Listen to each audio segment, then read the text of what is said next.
Nanay, sa voter education, namagit po ba na gagamit tayo ng makina sa botohan? Kasi naranasan ko sa barangay at SK election walang makina. Oo, gagamit tayo ng makina. Sa balota, makikita rin natin ang logo ng mga Regional Parliamentary Political Party at ang larawan ng mga kandidato.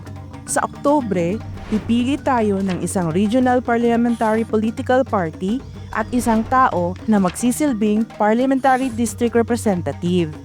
Pipili tayo ng partido para mabuo ang 40 seats. Sa Parliamentary District Representative naman, tao ang iboboto. May 32 districts sa BARM.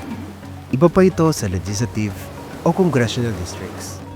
Teka, hindi po tayo boboto ng sectoral representatives? Di po ba may 80 seats? Para saan po ang 8 natitira? Yung 8 seats para sa sectoral representatives. Tama ba na hindi pa tayo makaboboto ng sectoral representatives? Hindi pa. Sa 2028 pa tayo makakaboto ng sectoral representatives. Para sa 2025, internal assemblies daw muna ito. Nakakatuwa naman na sabik kang bumoto. Paraan ito upang makilahok sa pagpili ng mga namumuno sa atin. Gamitin natin ang pagkakataon na binibigay ng eleksyon upang mas maging aktibo sa pagbuo ng ating pamahalaan na tapat at maglilingkod sa ating mga mamamayan.